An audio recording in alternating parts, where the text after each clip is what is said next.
পৃথিবীর বুকে এমন একটি স্থান আছে যা নিজের নিয়মকানুন মেনে চলে, যেখানে আধুনিক বিশ্বের কোনো প্রভাব নেই।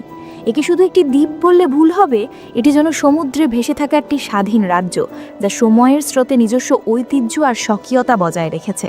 এর চারপাশে যে সীমাহীন নীল জলরাশি, তার মাঝেই রহস্যময় রাজ্যটি একাকী দাঁড়িয়ে আছে। যদিও বাইরে থেকে দেখলে এর ভেতরের জীবনযাপন সম্পর্কে কোনো ধারণা পাওয়া কঠিন, কিন্তু এখানে আজও প্রাচীন প্রথার রাজা এবং তার বিশ্বস্ত সেনাপতিরা বাস করেন। প্রতি বছর প্রায় ৩০ লক্ষেরও বেশি মানুষ এই বিস্ময়কর রাজ্যে ভ্রমণের জন্য আসেন, এক অন্য রকম অভিজ্ঞতার সন্ধানে। কিন্তু এর সবচেয়ে চমকপ্রদ দিকটি হলো, এখানে কোনো প্রচলিত টাকা বা ডলারের প্রচলন নেই। লেনদেনের একমাত্র মাধ্যম হলো ঝকঝকে স্বর্ণমুদ্রা, যা যেন অতীতের এক টুকরো স্মৃতিকে সজীব করে তোলে। এই স্বাধীন রাজ্যটি ভৌগোলিকভাবে ফ্রান্সের পশ্চিম উপকূলে অবস্থিত হলেও ফরাসি সরকার কখনোই এর অভ্যন্তরীণ বিষয়ে হস্তক্ষেপ করতে পারে না। এই স্বায়ত্ত শাসনই এটিকে আরও রহস্যময় করে তুলেছে। তাই কোনো পর্যটক যখন এই রাজ্যে ভ্রমণের সিদ্ধান্ত নেন, তখন তাদের সম্পূর্ণ নিজ দায়িত্বে এবং এখানকার নিয়মাবলী মেনে চলতে হয়। এখানে প্রবেশ এবং প্রস্থান উভয়ই এখানকার কর্তৃপক্ষের অনুমতি সাপেক্ষ। এটি এখানকার প্রধান নিয়ম, যা পর্যটকদের মেনে চলতে হয়। কিন্তু এই রাজ্যের সবচেয়ে অদ্ভুত এবং আকর্ষণীয় দিকটি হলো এর প্রবেশপথ। দিনের একটি নির্দিষ্ট সময় মাত্র 40 থেকে 45 মিনিটের জন্য সমুদ্রের জল সরে গিয়ে একটি প্রাকৃতিক রাস্তা তৈরি হয়, যা এই রাজ্যে প্রবেশের একমাত্র পথ। বাকি সময়টা এই রাস্তা সম্পূর্ণভাবে জলের নিচে অদৃশ্য থাকে।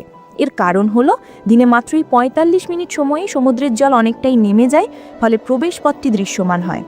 কিন্তু এই সংক্ষিপ্ত সময় পেরিয়ে গেলেই চারপাশ আবার জলে ভরে যায় এবং শুধু এই রহস্যময় রাজ্যটিই দূর থেকে দেখা যায়, যেন এটি সমুদ্রের বুকে একাকী ভাসছে। শীতকালে এই দৃশ্য আরও বেশি মনোমুগ্ধকর হয়ে ওঠে। চারপাশের বরফের শুভ্রতা আর মাঝখানে দাঁড়িয়ে থাকা এই প্রাচীন রাজ্য এক অসাধারণ চিত্র তৈরি করে। এই দ্বীপের ডাকনাম হলো মশা মিশেল, যা এই রহস্যময় প্রকৃতির সাথে দারুণভাবে মানানসই। এর পেছনের ইতিহাস আরও গভীর এবং আকর্ষণীয়। শুরুতে এটি ছিল একটি পবিত্র গির্জা। ইংরেজ ফরাসি যুদ্ধের সময় যখন অধিকাংশ গির্জা ধ্বংস হয়ে গিয়েছিল, তখন অলৌকিকভাবে এই গির্জাটি অক্ষত থাকে।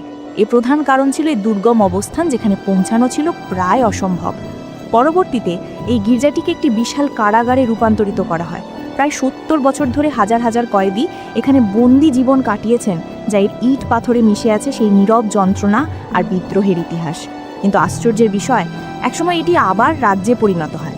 অনেকের ধারণা, বেঁচে যাওয়া কয়েদিদের একটি অংশই এই কারাগারকে আবার এক স্বাধীন রাজ্যে রূপান্তরিত করে।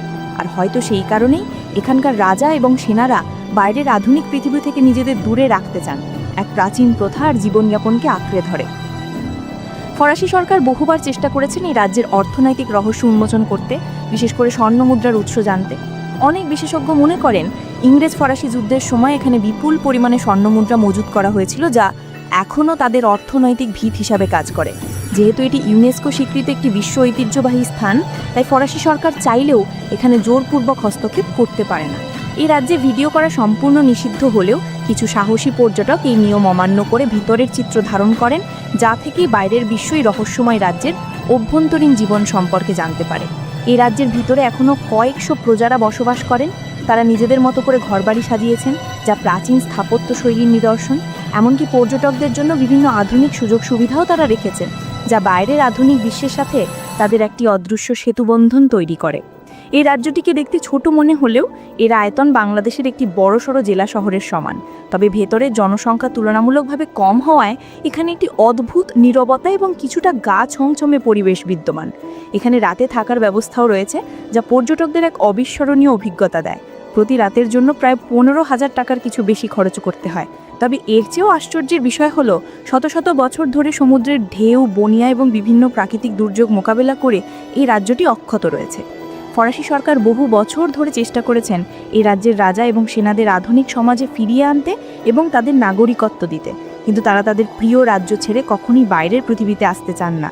ভেতরের চিত্র দেখলে বোঝা যায় এই রাজ্যটি কতটা উন্নত এবং স্বাবলম্বী। দেখে আপনার মনেই হবে না একসময় এটি কয়েদিদের জন্য এক নরক স্বরূপ ছিল। কিন্তু এটাও সত্যি যে এই রাজ্যের কেউই বাইরের পৃথিবীর কোনো আইন কানুন বা নিষেধ মানে না। রাজ্যের রাজাই এখানে সর্বেসর্বা। তিনি ঠিক করেন কে আসবে, কে যাবে, কে কোথায় থাকবে, সব কিছুই তার। এই রাজ্যের ভেতরে এখনও এমন অনেক রহস্য লুকিয়ে আছে, যা বাইরের সাধারণ মানুষের কাছে অজানা। কেবল ভেতরের কিছু ভিডিও দেখলেই বোঝা যায় 2025 সালেও পৃথিবীতে এমন একটি স্বাধীন এবং রহস্যময় রাজ্য টিকে আছে যা আমাদের আধুনিক বিশ্বের ধারণাগুলোকে চ্যালেঞ্জ করে। এটি সত্যি এক অসাধারণ এবং বিস্ময়কর স্থান।